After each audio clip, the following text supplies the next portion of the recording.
We're not the suits that talk football. We're the dudes that know football. And you've just crossed over into the trend zone. Dave here with Casey, and we are the football dudes. Are you ready, brother? You got that right, bruh. Right.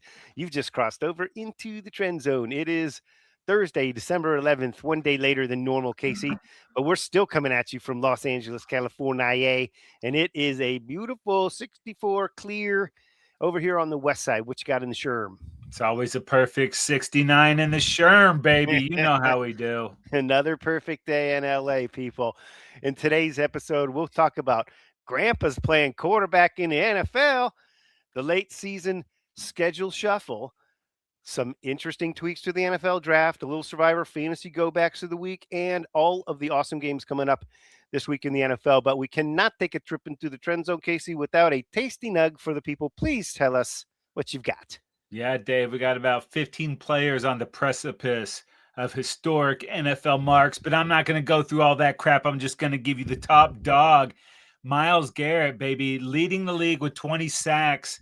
It's got 4 games to go and only needs 2.5 sacks to He's going to break get the it. 3 to break the all-time record. Dave, I'm not really a numbers guy, but go ahead and do the math for the people. Yeah, he's going to get it. That's the number he's going to get. I'm giving him at least 25, let's say. He pushes it a little bit. He might get it this weekend. We'll see. So, but it's going to happen, man. All right. TrendZone, now available for subscription on Spotify, Apple Podcasts, Google Podcasts, Amazon Music, wherever you get your podcast. Let's move it on to the top trending stories, Casey. This one's a bummer for the Ravens. Yeah, a Ravens player named Cleveland. That's the bummer. No, Ben Cleveland suspended 3 games, violating the substance abuse policy of the NFL. Got a little drinky and drivey when he was at Georgia. It's weird. That never happens down there at UG. And Yeah. speaking of Cleveland, but the actual Browns, Ethan Pocic tore his Achilles. He's done for the season. For the Chefs, Dave, don't cry, but Wanya Morris, he's out for the season. There's a With the lot of knee chefs injury. that are banged up on They're that O so line banged too. up, dude. Zach Ertz, he tore his ACL. He's done for the Commandos. Trey Hendrickson, he's going to have core muscle surgery. That does not sound fun, but he will not play this season. News for the Bengals, T. Higgins is back. Oh, that is bad news. He's in the concussion protocol. Dude, he's had like 2 or 3 this year, man. I don't like Yeah. how many he's had. Steelers placed And Calvin they didn't even Anderson on recognize it though. IR. In the game, he reported the next day the symptoms came to him. So wow, we saw him hit his head pretty hard Yeah. on that the back of his head there. Sorry to interrupt. Frozen But turf. I So felt lots that of was injuries crucial. late in the season. They just keep piling up. Yep, no doubt, Casey. But there's more. There's more injuries out there. What do we got? Yeah. And we saw this right when it happened. Dimebag Danny, he tore his Achilles last week in that game Yep. against the Jags. And it gets worse, dude. Riley Leonard comes in. He has a knee issue. He might not be able to play this weekend, Dave. They're hopeful he can. And you remember AR had the busted orbital. Yeah. So no telling when this guy's gonna be back. So Not soon. it's it's a bad But time to be a Casey, Colts quarterback.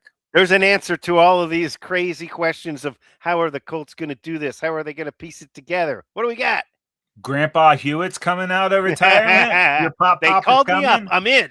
Oh no, but it is a former Charger. Phillip Rivers signs with the Colts on the practice squad. Dave, he's 44 years old. He was almost done with his 5-year wait to see if he's getting into the Hall of Fame. Debatable. He might be in there, but Right. he and Steichen have a long-standing relationship, as you can tell the folks about. But these cats have been in communication weekly because Rivers runs the same Colts offense in his kids' high school football team that he coaches. Yeah, and they of course were together on the Chargers coaching staff when Rivers was quarterback there, and Steichen was his quarterback coach, and then I believe up to an offensive coordinator position. Steichen stuck around for Herbert's beginning of his career, and then ultimately moved on to the Colts. And of course, Rivers knows the offense that he's running, as you mentioned. So this is not going to be a mental problem at all. It'll just be, there's kind of 3 kind of possible outcomes: is Rivers is injured, right? Rivers is totally ineffective because he just doesn't physically have it anymore, or he's smart enough to still play and is actually somewhat successful because the team around him there, they got a good offensive line, they got a good running game, they got a good defense. There's obviously weapons there for him to work to. So we'll see how quickly Rivers can get involved and get going. I think he's going to play this week. Playing quarterback is so easy in the NFL, especially if you've been sitting on on your couch for 4 years. But he was one of the Iron Men out there, played that Yes. AFC Championship with the ripped up knee. So Yeah. A week after a surgery to repair a partially torn ACL. So that's completely nuts. But Rivers was able to take in his heyday in the Chargers, a guy would come in, a receiver, and within a week or so, less than a week sometimes, that player was pregnant. No, yeah, right. Rivers would find him and make him a viable member of the Chargers receiving group. So I don't think he's going to have a hard time, meshing with the receivers that they've got there. And obviously, he's probably pretty good at handing off. They're going to want to probably protect Rivers and hand the ball to Jonathan Taylor a lot. This schedule is brutal for them, though. Brutal. Oh, yeah, starting with the Seahawks. Good luck with that, Gramps. Right. Oh. We'll talk a little bit more about the schedule when we hit the games up later. And what else is there for us? Anything? Yeah, Stefanski, he said Shedeur Sanders will start for the rest of the season. Smart. He's been pretty good. I mean, the people that love him thinks he's, the next Tom Brady, and the people that hate him thinks he's the next Browns quarterback. So give him some time. We can agree that it was a shitty call for Stefanski to run that crazy double reverse crap with Al Shedeur on the field to tie up that game, unless he was trying to throw the game. But Shedeur's been, I'm rooting for him, dude. The league can't have enough good quarterbacks. His other stuff, big deal. I don't care about the brassness, but if he can play good football, I'm into it. It'll be interesting because he has played against the Titans and the Raiders in his 2 games there. Some of the lousy teams in the league, and and he put up some good numbers though. So you got to give him credit. You take advantage of the opportunities that you have, and if he can continue to do so for the remainder of the season, that will be very impressive. Yep. Okay, what else do we got? We got some flex appeal, baby. The NFL's replacing Bengals Dolphins, which looked like a sweet game, with Patriots Ravens on week 16 Sunday Night Football. That is sweet. And they moved the Bengals Dolphins to 1 p.m. But Dave, even better than that, Saturday, December 27th, a doubleheader starting with our Los Angeles Chargers when we host the Houston Texans. Major playoff implications with that one. And then the Ravens will play the Packers in the nightcap. That's a beauty, man. And that Texans-Chargers game, that one, a rematch of last year's playoff game between the two that was in Houston. Let's hope things go a little bit better for the Chargers offense, but I'm not necessarily overly confident. So we'll see as we get closer how both these teams are shaping up. It's going to be big. Absolutely. All right, Casey. NFL is dabbling in the flag football. What do we got? Yeah, we talked about this a few weeks ago that the NFL was going to create a league. Now they're putting their money where their mouth is. $32 million, or $1 per million per squad. That's right. Is going to invest in the league for both men and women. And Troy Vincent, he said, we're developing the infrastructure to accelerate the game's growth to new heights by creating a clear pathway for aspiring athletes to progress from youth and high school football programs through college and now the pro level. This is going to be great, dude. Yes. I think we're going to see a lot more kids take the flag football route, man. It is a lot less contact. Yeah. You'll still have your injuries, but with the NFL behind it, they're going to do it up big, and it's going to create more opportunity to get eyeballs on this league. And, I think it's rad, and we're piggybacking on the flag football being in the Olympics in Los Angeles in 2028. So it'll be interesting to see how this progresses between now and then. And in general, Casey, it's a way of, if girls, young ladies, and then ultimately professionals are interested in flag football, that just means more eyes on NFL football. So it's broadening the fan base to include more women as legitimate fans, because when you play the sport and then you watch the sport, it's in your blood, right? So they're going to get that whole batch of women that are starting to learn how to play this in 6th and 7th grade and stuff, and they're going to develop into big time NFL fans. Oh yeah, and here in LA we have high schools that already have competitive girls flag football leagues, so it's going to be great. And the NFL can't get global domination without turning every stone possible to get more eyeballs on the game, dude. They don't miss. Yeah. All right. In this beefy section of trending topics, Casey, we got another one here, and I like this one. This is pretty cool regarding the NFL draft. Oh yeah, that first round. The NFL is going to shorten the time between first round picks from 10 minutes to 8 minutes. Dave, going to shave a lot of time off of that first round.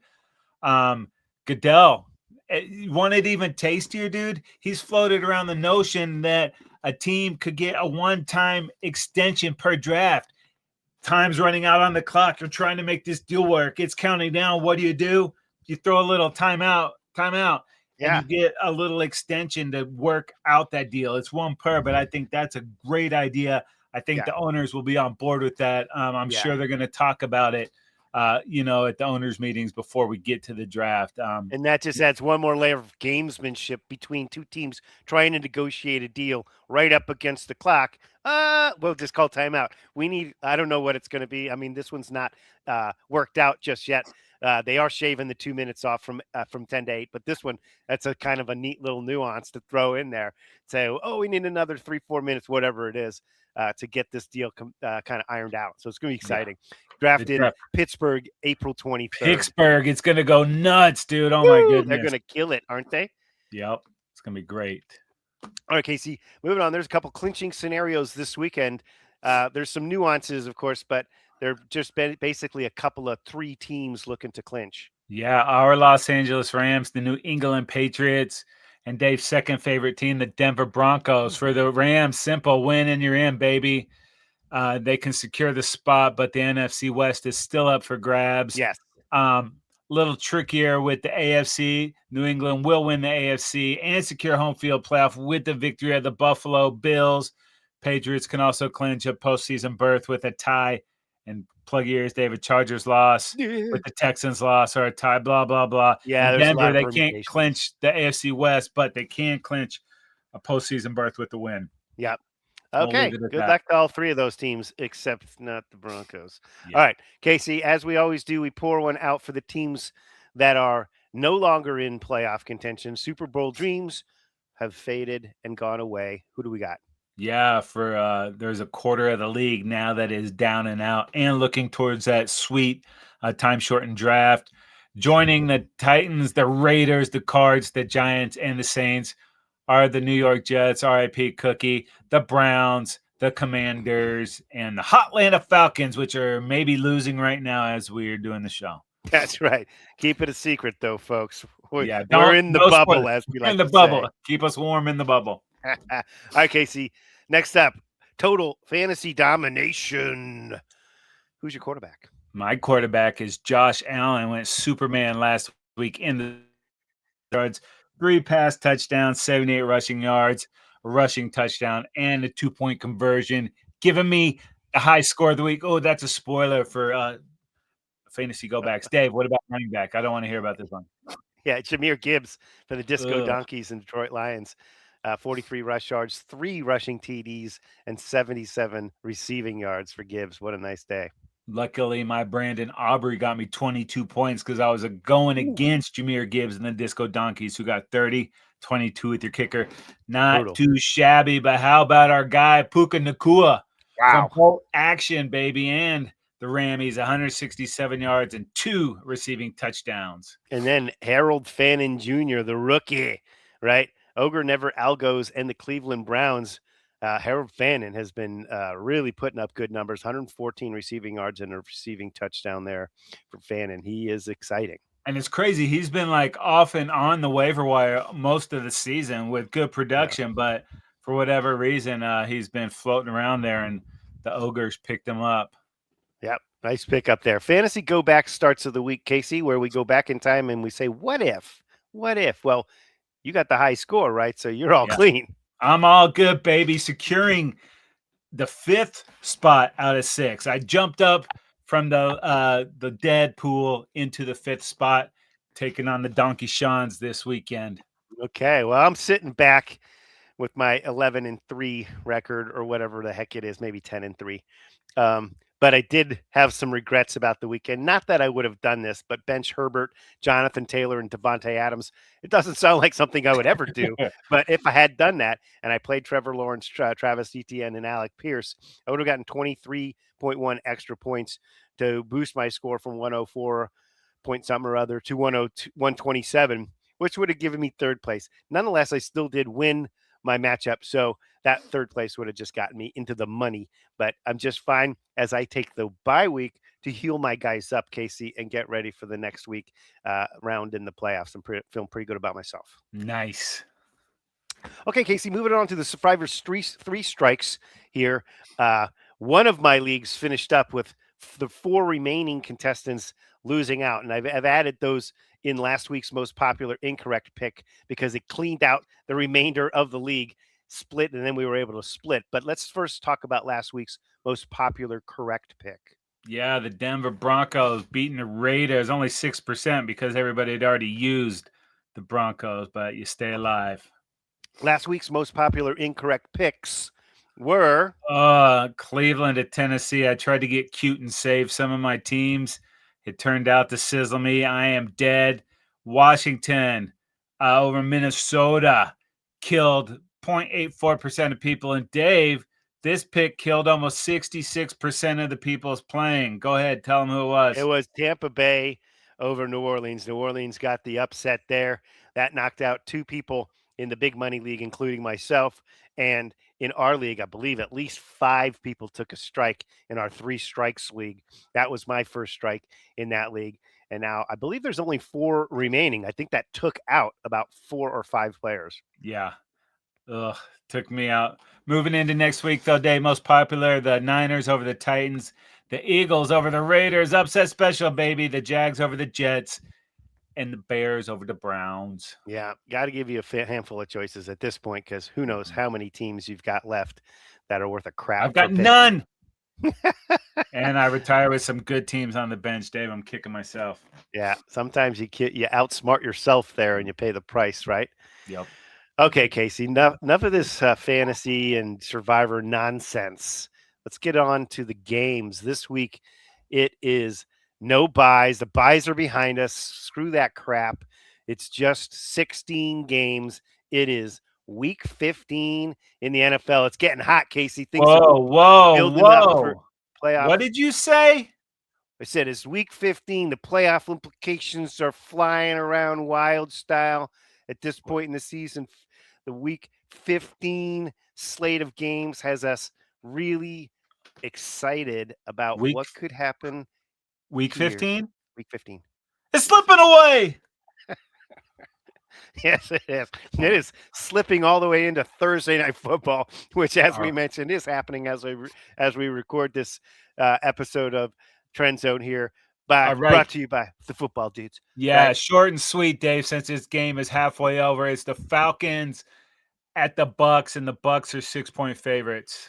Yeah, how about that? Atlanta lost last week, blown out 37-9 by Seattle. They have lost the last 7 of the last 8 games, I believe. So that is 3 straight losses for them. It'll be Cousins again with Penix on the IR. Tampa Bay lost last week, as we mentioned, to New Orleans. They have lost 4 of the last 5. They're definitely in a bad spot there in that sense. They still lead the division, though, tied with Carolina, who they still play twice, actually. Tampa Bay is only ahead of Carolina based on common games played, so that'll sort itself out. They are up 5-4 versus 4-5 in those common games played. So that division is absolutely up for the grabs between the Bucs and the Panthers. Interesting. Oh, that's going to be sweet. Cannot just sit back. You have to get this game if you're the Buccaneers so that you're staying level with the Panthers, who you still play twice. Absolutely. All right, moving on to Sunday in the early slot of games, Casey. It is the Arizona Cardinals at the Houston Texans, and give us your opinion on the matchup here. Yeah, how the hell did the Cowboys lose to these Cardinals? But other than that, dude, Houston Texans going to Kansas City and slay the defending AFC champs, put them on the ropes, dude. And this Houston Texans defense, man, is giving me early 2000s Baltimore Ravens vibes. They are nasty, dude. And they're going to Yeah. keep them in a bunch of games, not make the offense have to do too much. Texas sitting at 8-5. It is a highly contested race in that AFC South. But coming up after the Cards, they have the Raiders, then a huge game against our Chargers, and then finish it up with the Indianapolis Colts that may or may not have a geriatric grandpa playing quarterback at Right. the time. So starting to look good for these Texans, man, and not It is. we're going to want to play them. Nobody wants to play the Texans now that they've sort of righted the ship and we've realized how incredibly good that defense is, how brutal it is. I knew that from last year's playoffs, by the way. But now that that Indianapolis team is not quite the juggernaut that they were, this end game for the Texans is looking pretty good. If they could beat the Raiders and then somehow beat the Chargers, they could run the table here, and this could be a team that no one wants to reckon with in the playoffs. All right, up next, it is the Cleveland Browns at the Chicago Bears. The Bears are 7.5-point favorites. Yeah, Cleveland lost last week, 31-29, as we mentioned, to the Tennessee Titans on a failed 2-point conversion, which we both thought was an idiotic call. They outsmarted themselves. They were down 2 touchdowns. Shador got them down there to get all of it back, except for they go for the 2 there, and dumb call, I thought. Shador is 1-2. He's got a chance, as he's been named the starter for the remainder of the season, to show not only should he start the rest of this year, but he should be the guy going into next camp next year. He should be QB1. They still have a guy that was picked 2 rounds in front of him that seems to have fallen by the wayside in Dylan Gabriel. And on the other side, the Bears dropped last week's game with a late interception in the end zone there. They lose that game 28-21 to Green Bay. They drop from the number 1 to the number 7 seed in that. And they need to get back on track against this Cleveland squad that's playing a little better lately, and they have to get this game. This is not an easy schedule remaining for the Bears, as they have Green Bay, at San Francisco, and then Detroit. Brutal. So they better win this game, because they're sitting there in the last playoff spot. And if they lose this one, I don't know if they would necessarily be out. But man, Green Bay, San Francisco, Detroit, it's a gauntlet. And if Shador can find a way to win a couple of these games, dude, it would not surprise me if the Browns are looking for a new head coach next year. Interesting indeed. All right, up next, it's the New York Jets at the Jacksonville Jaguars. Jags are favored by 13. Woo, big number. Yeah, the Jets are left for dead. They're on their 3rd string quarterback. The Jags, this is what we've seen out of these cats, but this, I want to believe, Dave. I always want to believe in these Jags, and this is the time of the year when they've let us down in the past. It's true. At Denver after this, at Indy, and then the Titans. Don't mess around, dude. The Denver game is going to be tough, but you should win at least 2 or 3 of these. Yeah. And then let's see what happens at 11-6, 12-5, or, even right. 10. This one gets them to 10, right? Yeah. Which we think is the mark that pretty much gets you to the playoffs. And then they still have Indy and Tennessee. Obviously, they go to Denver. That will be brutal. But, I mean, if they get to 11, it's pretty much a lock. Yeah, let's see these Jags do it for once, man. I want to believe. All right, Dave. Up next, it is the Las Vegas Raiders at the Philadelphia Eagles. Eagles 11.5-point favorites. The Raiders pull the upset of the season. You would love that, wouldn't you? The Raiders, though, Casey, did just lose their 7th in a row last week to Denver, but they did play pretty well, losing that game 24-17. Geno Smith, unfortunately, got hurt. But here's the interesting thing, is Kenny Pickett played pretty well in that game in relief last week. He was 8 of 11 for 97 yards and a touchdown, a quarterback rating of over 129. So maybe this is Kenny Pickett's chance to show that he should enter next year as the starting quarterback. Why wouldn't the Raiders play him for the rest of the season and see what they've got there? We know what we have in Geno, and he's kind of past his prime. On the other side, the Eagles have dropped 3 in a row, but sitting at 8-5 and still in first place, game and a half up on your Dallas Cowboys, as you know quite well. If Philly loses this one, though, they are really officially in a funk, a monstrous funk. They got to get this W and get that offense going in time, really, or they're going to throw away the season like they did a couple of years ago when they just tailed off and just tanked it at the end when they started off 10-1. They'll be favored in the remaining games against Washington, which there are 2 games against Washington, and then they also have at Buffalo in the middle. So the Eagles cannot afford to screw around, and this would be the ultimate upset, as you mentioned, this weekend if they somehow were to lose this game to the Ravens. Let's see if they can get some Ashton Genty going, and then maybe Mad Max on the other side can cause a little stir craziness and turn those Eagle fans into boo birds. Doesn't take much to get Eagle fan booing, right? All right, next up is the Washington Commanders at the New York Giants in an NFC East toilet bowl. Lowdown, Dave. It's not a showdown; it's a lowdown because Jaden Daniels, 2.5 point favorites for the Giants there. My mistake. Yeah, Jaden Daniels hurts the left elbow again last week in the blowout loss to the Vikings. Yep. You mentioned Ertz at the top of the show. They lost Eckler earlier. It's a bad time to be getting Scary Terry back. He's playing pretty good football, but actually Mariota's been pretty good when he's led this team. I need them to beat a different NFC East team, one out of their last 2 games, not the one on Christmas, one of those other ones. And the Giants, they brought back Jackson Dart, and he got blowed up a couple times in that Patriots game. Ooh. He says he's not going to change the way he plays. Trust me, you're going to change the way you play, or you're not going to be in the league for that long. But we want these young quarterbacks to be healthy moving into next year, so hopefully they can get out of here without any more catastrophic injuries. No doubt about it. I mean, I guess, that what can you say? They have to play the schedule, right? Yeah. Okay. All right. Up next, David, is the Buffalo Bills at the New England Patriots. And the Bills are 1-point favorites on the road. And the Bills lost this game to the Patriots earlier in the season, but coming off a pretty sweet game last week. Yeah, no doubt about it. Last week, the Bills were in an absolute sort of shootout, really, ultimately, with the Cincinnati Bengals, who were kind of like giving it their last effort because of their record. But having Joe Burrow back, it made it a really exciting game. Ultimately, it was back and forth, and Buffalo, gets the W there by a score of, what do we got here, 39-34. It was literally a back and forth game, and a great game by Josh Allen, as you know, our fantasy star there in the domination section. They got the 2 tight ends going, which I thought was really good for them in Knox and Kincaid. They don't really seem to have an outside, like a receiver that can consistently threaten defenses. So getting those tight ends going is really helpful. I think for them, they had a decent game running the football with with Cook.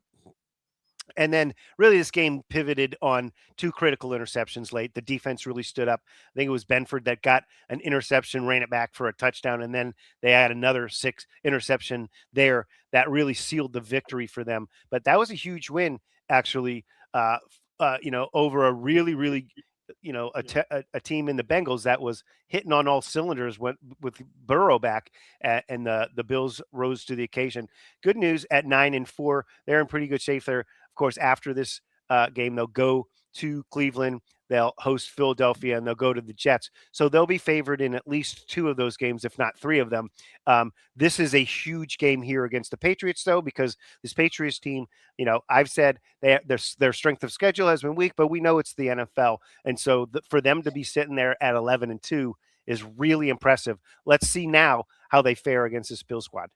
Yeah, you guys dropping one to the Giants, us dropping one to the Cards. Looked like gimmies on our schedule, so you can't poo-poo getting any wins in the NFL. But it's really week 5. I mentioned it a minute ago when these Patriots beat the Bills 23-20. So a lot's riding on this game. And if these cucarachas have just gone from Brady to Drake May with a little Mac Jones in between, unbelievable, dude. But Vrabel is just such an awesome coach, man. This team looks a lot like the Titans teams when he was the coach there, because it is what Vrabel does. But I'm so impressed with Drake May, man. I love the way he plays. The team seems to rally around him. This will be a huge, tough game for those guys. And I wouldn't call the Bills desperate, but they got to win this game. Up after the Bills for these Patriots at the Ravens. No easy game there. Then at the Jets, and finish hosting the Dolphins. So playoffs are happening for these Patriots. Will they be Without a doubt. hosting? Will it go through Foxborough? Yeah. Or can the Bills jump up and somehow snag this division? I'm not sure they will, but the Patriots, man, probably hosting at least one game. Crazy. Yeah, no doubt about it. With 11 wins, it's hard to believe they haven't already secured a spot. But this one, if the Bills won, have any chance at all at winning that division, and these two teams for certain. Nobody had the Patriots here right now. The Bills expected to be winning this division and hosting a playoff game in maybe not even in the wild card round in the divisional round, right? Okay, Yeah. up next, it is the Baltimore Ravens at the Cincinnati Bengals. Did I call them bagels? The Ravens are on the road here, favored by 2.5. Yeah, dude, and it was just a couple of weeks ago, Thanksgiving to be specific, that these Bengals smashed the Ravens 32-14. But Dave, I'm calling bullshit on the stupid officials. Last week, Lamar hits likely for the touchdown. When did 2 steps become 3 steps, especially in the end zone? He had the ball, took 2 steps, and then the defender knocked it away. That's a touchdown. Yeah. It's so infuriating to see. As it happened, Casey, I was kind of on the fence, but I was a little bit more in agreement with the officials. And since then, I have evaluated the play more thoroughly, and I agree with you 100%. That's a touchdown, baby. It's a touchdown. That should have been a touchdown. They screwed them. And additionally, on a previous play, there was a leverage call that was a bogus call too. So, and honestly, those Ravens really got screwed last week. They're going to be mad going into this game. They got screwed out of that situation, and now they're sitting at 6-7. I know, dude, and it could be 7-6, and it would be the Steelers that are 6-7. So this is a critical game for these Ravens. They've had peaks and valleys, made it through all these injuries, won 5 in a row, now dropped a couple, but to the rest. But after these Bengals, they host the Patriots, they're at the Packers, and then they're at the Steelers. So they cannot mess around with a gutted Bengals team that thought they had the Bills beat last week and just watched it fall apart. They're going to be on a lull here, and the Ravens have to take advantage of that. They can't mess around, dude, and lose another game. It's now or never. Yeah, and that Ravens defense was horrible. They got a little better, but they're not great. And now they're facing a Bengals team with Burrow that can put points on the board. They don't have Hendrickson on the other side, like we mentioned earlier. He's out, so the Bengals can't stop anybody. This is going to be a shootout. Is Lamar and the Ravens squad capable of putting up more points than Burrow and this Bengals offense? It'll be the ball to Derrick Henry more than 10 times. How about that? Yeah, slow the game down, possess the football, and rest your defense. Good call, Casey. All right, up next, it's our Los Angeles Chargers at the Kansas City Chiefs. The Chiefs are 5.5-point favorites in this one. Dave, reminisce a little bit about the sweetness that was Monday night and the toughness that was Justin Herbert. What a game, what a performance, dude. Yeah, broken hand on his lawn throwing hand, but still surgery on Monday, and a week later playing on Monday Night Football against a very physical defense that the Eagles put out there. Got sacked 7 times. It's a career high for sacks. Our offensive line is garbage, but they couldn't stop anybody. So the Eagles could rush 4 and get there within like a second or two. He was under pressure on literally every pass play. I don't know if there were any pass plays back there that he had time on. He ran the ball 10 times also, so he got hit. That's 7 sacks and 10 more tackles. The leading rusher for the Chargers on Monday night. Unbelievable, right? So all props to Herbert and his toughness. He had one play towards the end of the game. It was supposed to be a handoff, and he saw the defense was just about ready to smash it for a couple-yard loss. Pulled the ball out, turned around the corner, and took it for a bootleg and ran the ball, and it was a huge play for the Chargers. So again, the Chargers defense got run on by Barkley, 122 yards, but it was mostly a 52-yard play that was actually a holding call, which could have been called back on. But a decent game for Barkley, but it was really just a couple of runs. For the most part, they couldn't get consistency. The Chargers defense intercepts Hurts 4 times and causes 5 turnovers, because one of them was an interception that Hurts somehow got back and fumbled again. But so let's call it 4 turnovers that the Chargers were taking advantage of. Chargers defense was awesome in the sense that they forced field goals for the most part on the Eagles, and the Eagles are very good red zone defense. Every time they got down there, the Chargers defense buckled up and stopped them. Chargers did get back on the offensive side. Amari and Hampton, the Chargers could not pass the ball really that well, but Hampton did receive a touchdown on the first drive, I believe, and that was also aided by a huge play by Kimani Vidal, who had a 60-yard reception on that play to set it up. Just an awesome team win for the Chargers. Ultimately, the defense is going to get them where they need to go if they go anywhere. And the offensive line has got to find a way to do a better job. These Chargers face Dallas next, then Houston, then Denver. It is not going to be an easy route there if they want to win another couple of games and get to the playoffs. They have the opportunity here to go to Kansas City, where they're 5.5-point underdogs somehow, and beat the Kansas City Chiefs and knock them out of the playoffs. That is a nice motivating factor. Oh yeah, dude. And don't forget, you probably haven't, but the Chargers beat these Chiefs week 1. I don't know when the last time the Chargers swept the Chiefs, but I'm assuming it's been at least 10 years, maybe quite longer. I would say probably 15 years, because the Chiefs have owned the Chargers, unfortunately. But the Chiefs, dude, they are on the ropes, man. And I like what you said. We've been talking about this Chargers defense. That's bad news, because this Texans defense last week held the Chiefs to just 10 points. And Dave, Pat Mahomes stat line, 14 to 33, 160 yards, 3 interceptions, and 2 sacks. It's just like, I don't know if he's ever had a game that difficult to play. That was beautiful. It was, but awesome defense. It is the heart of the champ, man. This is going to be tough. They're going to bring it. I don't like the beating that Herbert took last week. I expect a little more of that. So, yeah, Spags in the defense that the Chiefs bring is legit, obviously. And that, like I said, dude, that is a desperate team. I've been calling them, saying, they've had some must wins for a while, but dude, right now it's 6-7. They are completely on the ropes. If they can somehow find a win in this game, 7, then they're at Tennessee, hosting the Broncos at Las Vegas. Dude, I think it's a wrap on these cats no matter what, even if they somehow win this game.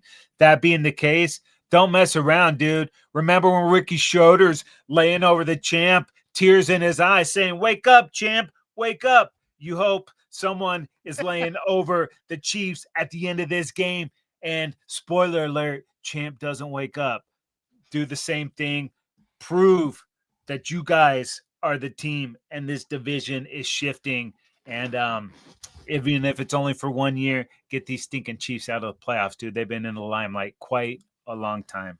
Yeah, and the Chiefs' offensive line, we did mention previously, is banged up substantially. So the Chargers' offensive line is even more banged up. But they've had time to deal with that versus the Chiefs as that line has fallen apart recently. And we'll see which crappy offensive line can kind of gel together and hold off a pretty solid defense. Both of these defenses are going to be licking their chops trying to create havoc out there. Yep. All right, moving on to the late slot. It is the Tennessee Titans at the San Francisco 49ers. The Niners are 13-point favorites in this one. Yeah, Titans do just enough to beat Shador and the Browns last week. Cam getting the last laugh in that one. But these Niners, dude, they've been banged up all season long. But yet sit here at 9-4. It may be the best division in football. I don't know how it happened, but here they are. Beating 9-4 in third place. Yeah, right. Beating these Titans will give them their 10th win, and then at Indy, host the Bears, host the Seahawks. So obviously are going to have something to be said about how the West will be won, how the playoffs will shake out, and they still have dreams of getting I don't know if they can catch the Rams because they split with them, but most likely will dial in a wild card spot. And now they're getting healthy and getting guys back, and Purdy's getting back into the mix and having Ricky Pearsall. So Yeah. they're not going to have Bosa or Warner back for this playoff run, but it looks like a playoff run nonetheless is on the table for the Niners. Yeah, and it looks like a division that again, and it has done this of late, is going to send 3 teams to the playoffs in all Yep. likelihood. Most likely. All right, Dave, up next, it is the Carolina Panthers at the New Orleans Saints, and the Panthers are 2.5-point favorites. Yeah, Panthers coming off the bye, but before that, they had an impressive win beating the Rams. We just talked about that Rams squad, and they beat them 31-28. They've got to have this game, though. They've got to have it to keep their playoff hopes alive. They're 2 games back of that final wild card spot, and their schedule is absolutely brutal. They play Tampa, Seattle, and Tampa. They're at Tampa the second time. They host Tampa and Seattle. So obviously, the division is still up for grabs, but if they don't win that, they're not going to make the playoffs. It's simple as that. So this one is huge. They got to beat this team that they're supposed to beat. But the Saints on the other side, they come off the upset, and they just beat those Tampa Bay Buccaneers with Tyler Shuck rather, excuse me, running for 2 touchdowns in that game. He's now won 2 of his 3 starts. They're feeling pretty good about this guy as their quarterback going into next year and getting some snaps under his belt. They beat Carolina as well in week 10. So hello, Saints are playing better football than their record would suggest. So this is a pretty close game here, as it suggests at the 2.5-point spread. And dude, as shaky as it's been, like we're gonna find out about Shuck the last couple of weeks here. He's been playing much better. It's not been pretty, but he's been Mm-mm. making game-winning plays. And who cares what it looks like when you're winning football games? Yeah, and he's not a child, like I mean, he's a rookie, but he's an experienced guy, and he's an older rookie. So, um, you don't have as long of a career, but if you establish yourself as an NFL quarterback, yeah, plenty of time to be, in there. And if they're comfortable with him, man, that helps them out massively moving forward. And if that community and that city embraces you when you hang them up, it's a lot of fun to be there. Big time. All right, up next is the Detroit Lions at the Los Angeles Rams in an NFC showdown. That is a big, big game. Rams are at home in this one and favored by 6.5. Yeah, dude, the Detroit Rock City Lions rocked my Cowboys last week on Thursday, 44-30. And guess what? That ankle looked okay for Amon-Ra leading up to the game. I didn't even think he was going to play. He played, man. They played And that up. oh my goodness. The thing that tore me up the most in that game was the run after catch yards by him and Gibbs and Jamison Williams. I mean, they would catch the ball, then there'd just be nobody around him. And that offensive line for the Rams, for the Lions, we've seen them get pushed around the last few weeks, and they were stout against the Cowboys, who've been playing pretty good up front too. But it was the defensive pressure for those Lions that I wasn't expecting. I mean, Dak was running for his life all night. I think they had 5 sacks in the game. That's more than they had in the whole month of November. So maybe they can find right. They did lose Brian Branch in this one. They're going to miss him a lot, especially against Puka and Devontae. But Lions fighting for their lives. They're a tough, physical team. And our guy, Jared Goff, would love to come back to Los Angeles and beat these Rams again the way they got rid of him. And Campbell, he wants to beat them too for Goff. He's the kind of guy that holds a grudge. So tons to play for both of these teams. We talked about the Rams looking at that 1 seed. Lions just trying to get in the mix. If they can beat these Rams, man, they're going to be feeling pretty good about their chances with the season wrapping up, because after this, it's first the Steelers, at the Vikings, and then at the Bears. So they'll be favored in all of those games for sure. So if they can get this one, it's very, very big for this Lions squad. Let's talk about these Rams, though, Casey. Our Los Angeles Rams sitting at 10-3, feeling pretty good about their playoff spot. But we talked about the contention, how tight this division is, right? They're tied with the Seahawks. They only hold a slight edge on them because the Rams won the first game against the Seahawks, right? So, but there's another game on the schedule against the Seattle Seahawks. So let's talk about last week. This Rams team completely dominated the Arizona Cardinals 45-17. It was over early and often. Matt Stafford, 3 touchdown passes, a 131.2 quarterback rating. Puka Nacua was awesome, of course, right? But really awesome. 167 yards on 7 receptions, almost 24 yards a catch. Hello? That guy is just ridiculous. 2 touchdowns for Puka, by the way, too.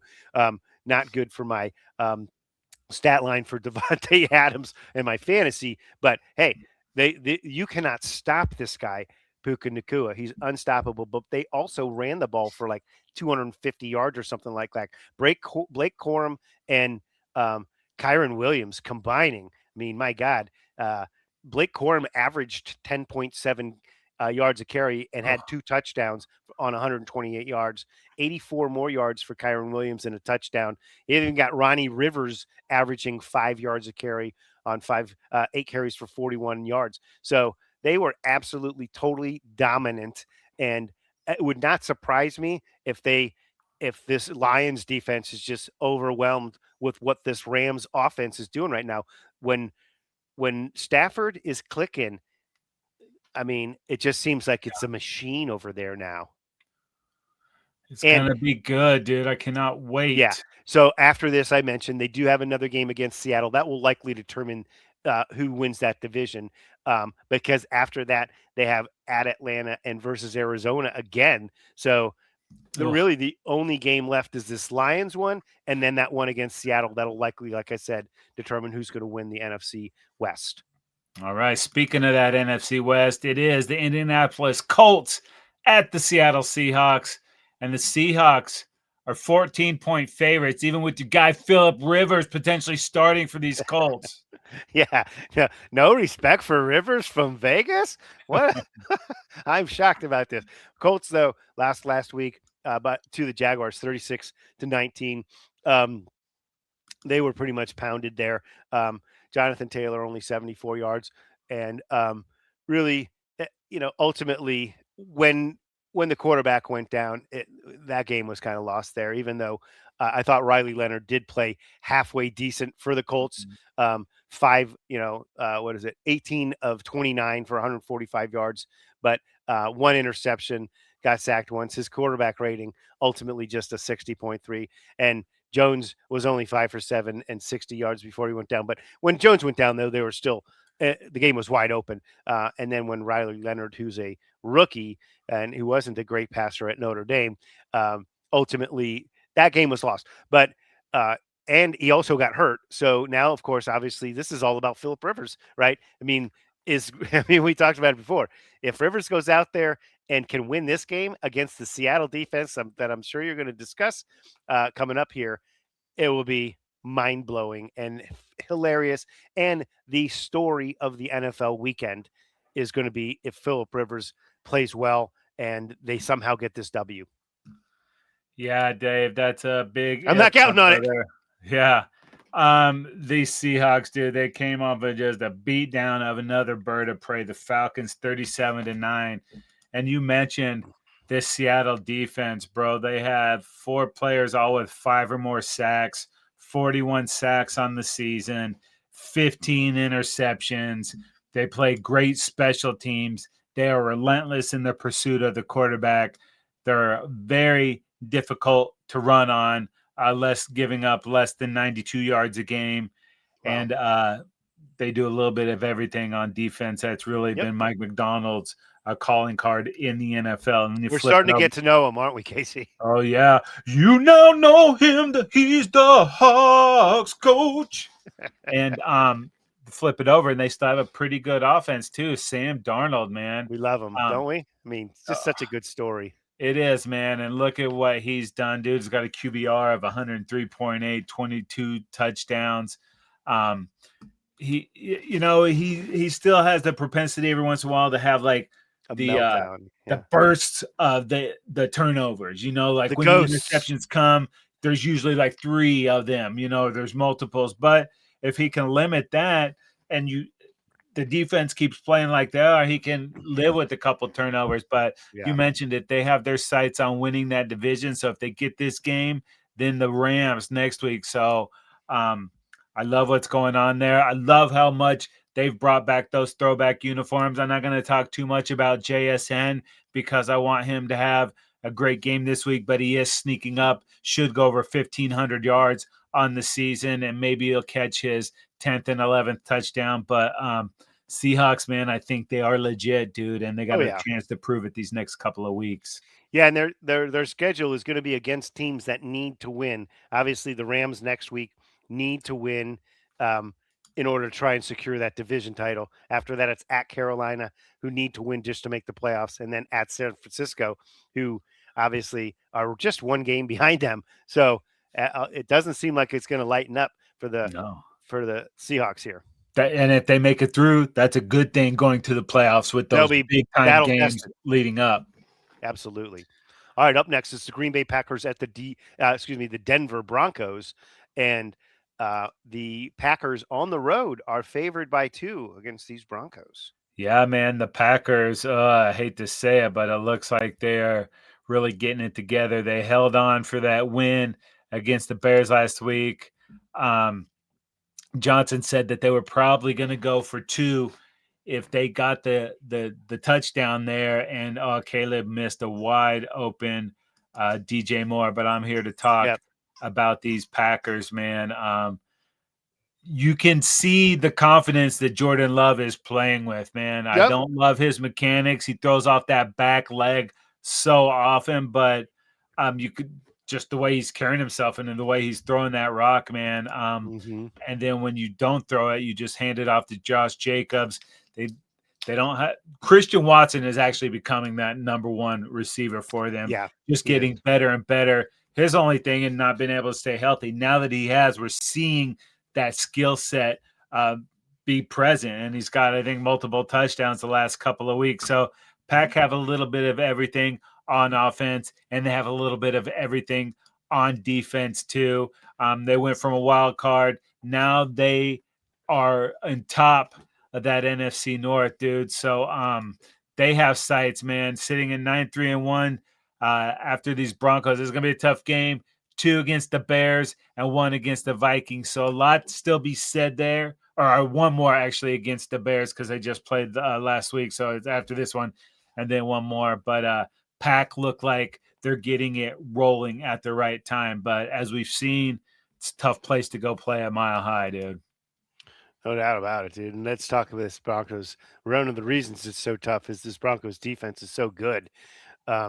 They are absolutely, destroying it. But let's first talk in the bigger picture with these Broncos. 11-2 record, 9-2 in 1-score games. So they are eking out games. Last week they eked one out against the crappy Raiders squad. No offense, Raiders, but it was 24-17. I mean, that's not a dominant win against a team that is really in bad shape. And they knocked out Geno Smith in that game. Kenny Pickett came in and actually played a little bit better than Geno Smith had played. Here's the thing: the Broncos defense is absolutely dominant, and they have a ton of sacks on the season. I don't know the actual number. They were 10 or 12, 15 sacks above the next best sack team several weeks ago. They held Ashton Genty to just 30 yards, 3 yards a carry, and that was it. He was the only one that carried besides Pickett and Smith. So they gave up 40 yards on the ground, the Broncos defense. When you give up 40 yards on the ground, means all game long you're attacking the other team's quarterback, right? Geno Smith sacked 3 times, Pickett just 1 time, but they got nothing going, right? Just about 200 yards passing. So the defense for the Broncos, absolutely dominant.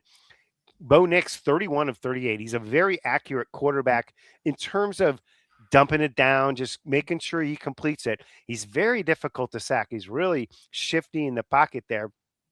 But not a great passer rating because so many of the passes were short there. But they were able to run the ball reasonably well. They didn't have to do much to beat that Broncos team. They're going to have to do a lot more offensively to beat this Green Bay team because as good as this Broncos defense is, I still think the Packers offense is going to be able to move the ball on them and be able to put up some points. So we shall see. Green Bay is favored by 2 on this one for a reason because people are seeing that this Broncos team and they're lucky. Not I'm going to say lucky. They're finding a way to win these close games. They're due to lose a close game. right? Yeah. Oh, Okay. BT Dubs 55 sacks for the Broncos. Brute.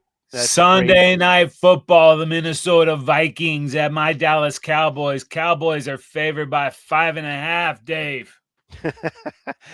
Good time to get the Vikings, Casey, after they had literally their best game of the season, coming off a completely Right? dominant win, 31-0. We didn't watch much of this game because it was No. so over that we needed the TV to go to a game that was more competitive. But 31-0, it was over early in this game. It was 14-0 at halftime, and then quickly after that, it was 24-0. Ultimately 31-0. But so the Vikings got their best game probably of the year from the quarterback there. Their defense obviously, gets a shutout on that. They kept in passing yards. The defense for the Vikings gave up 108 yards last week against Wow. Jaden Daniels, who got hurt ultimately and was supplanted by Marcus Mariota. I mean, the quarterback ratings was 35 and 35.4 for the two quarterbacks. They gave up less than 100 yards rushing. So I don't know what Vikings team you're going to face this week with your Dallas Cowboys, but this team kicked some ass last week. And McCarthy had a modest 163 yards passing, but 3 passing touchdowns and a quarterback rating of over 129. They didn't have to run the ball that much. They were efficient at the quarterback position, and ultimately just buried their opponent so quickly. It's going to be a different story against your Cowboys because they're not going to end up with 0 points. The Cowboys know how to score. Talk about them. Yeah, they needed a few more points on Thursday night, but dude, there was a time in that game when it was 30-27 and the Cowboys just could not get the stop that they needed. I Yeah. think part of that has to do with the emotional toll and the physical toll of playing 3 games in 17 days, man. You have the huge comeback game against the Eagles. 4 days later, you're playing the Chiefs, and then you have to go to Detroit on the following Thursday, man. That's a lot of football in a short amount of time. So at least they're coming off that 10-day window, kind of like the de facto bye week. Yeah. CD Lamb went out of the Detroit game with concussion. I'm not sure what his status will be for the game. If it is in It the looks still in like the he's protocol you're in, trending towards playing, it looks yeah, like. he looked. I mean, he didn't look out of it on the sideline, and that's not. I know that's not the barometer, but he looked like he could have played in that game. But you want to exercise caution on all that, Sure. especially with what we know now. Another player we missed last week was Jadeveon Clowney. He had been really ramping up and playing some good football the last few weeks, and we just missed him against the Lions. I wanted to see us get more pressure. I thought we would dominate that Lions offensive line, but that didn't happen. I think missing Clowney was a big part of that. Don't think we're going to have Tyler Guyton back at tackle for the Cowboys, so still kind of banged up. But the special teams was such a letdown for the Cowboys last week, giving the Lions short field on almost every possession, Yeah. and the Lions really took advantage of that. Another thing I didn't like was the run after catch from all those Lions guys. So that does worry me a little bit about Jetta. But this Cowboys team has been way better at home, putting up, averaging high 30s in these home games. This is an important game for Dallas. Like I said, they got a Huge. little bit of extra rest. They weren't going to win 13 in a row to go to the Super Bowl, but taking that L to the Lions, hopefully there's a little mojo left to destroy those Eagles. I do believe they can win 4 games to finish the season, but it's got to start with beating a Vikings team. Can't give these guys life. Yeah. Snap back, get them hopefully CDs back. If not, it's up to GP, and let's see what he can do. But this is a huge game for the Cowboys, and Minnesota's kind of done for the year. Yeah, at 5-8 Minnesota, even to get to 9-8, they'd have to run the table. They have Not going to be Detroit and Green enough. Bay on that schedule, so let's say that's not going to happen. They want to still show out, and JJ wants to play good, but your Cowboys, dude, going to have to host my Chargers next week. But then after that, definitely very winnable games at Washington and at the Giants. Certainly, obviously, like you said, the idea is you guys are going to have to run the table. It starts this week with a very winnable game, but then next week will be the big one, right? Against Oh, you got that right, my our Los friend. Angeles Chargers. I guess it'll be mine. Not next week, baby. You can have them. All Up right, we next got one Monday. more. What's that? I was going to say Monday Night Football. Oh, we're going to moving on, right? Yeah, that's We'll right. we'll tackle next week, Oh right? man, this looked sexy at the time, and I guess it's borderline. It's not quite last call sexy, but it's somewhere close. It's the Miami Dolphins at the Pittsburgh Steelers, and the Steelers are 3-point favorites at home. Yeah, and this Steelers squad, um, kind of, I think they caught a real break last week. We talked about the touchdown that was negated, whatever the leverage play that didn't seem to be anything at all. I don't think he touched them, and they end up losing that game and against Pittsburgh, dropping that game 27-22.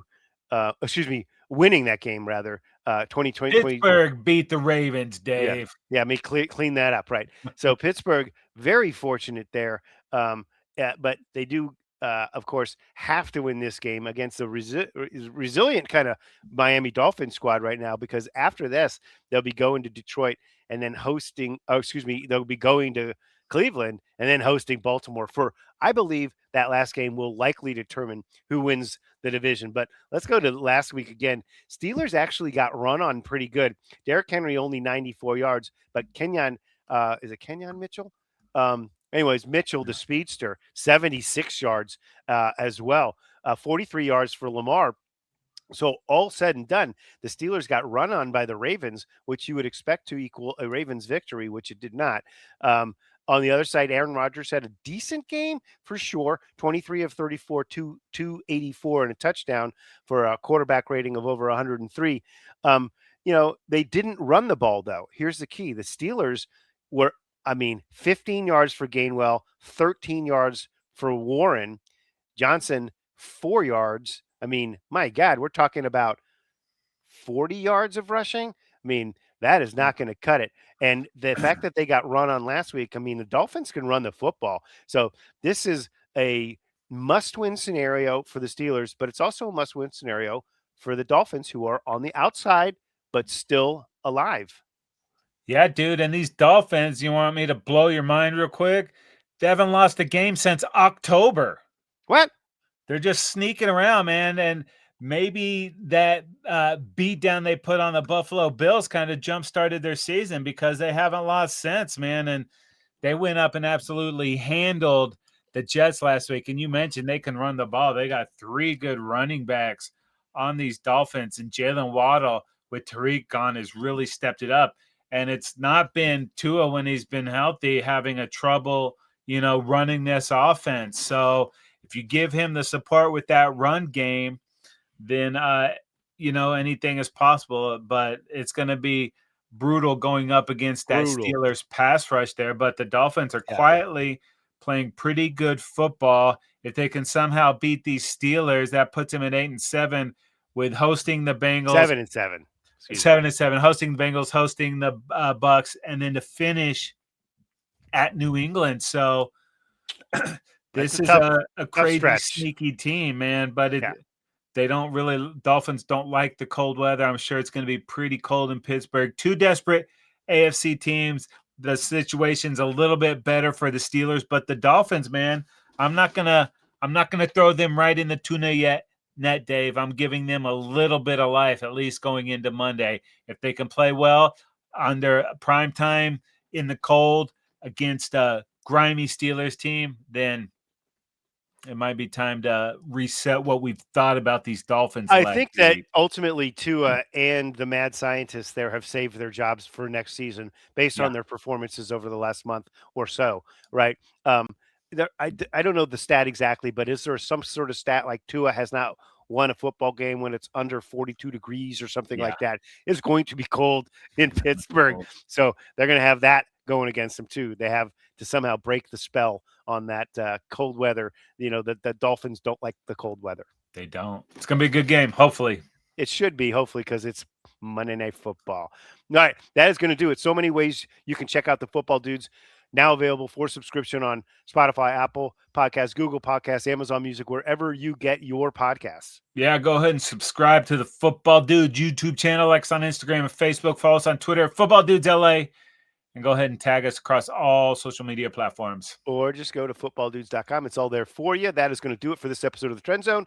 We're not the suits that talk football. We're the dudes that know football. For Casey, I am Dave, and we are out of here.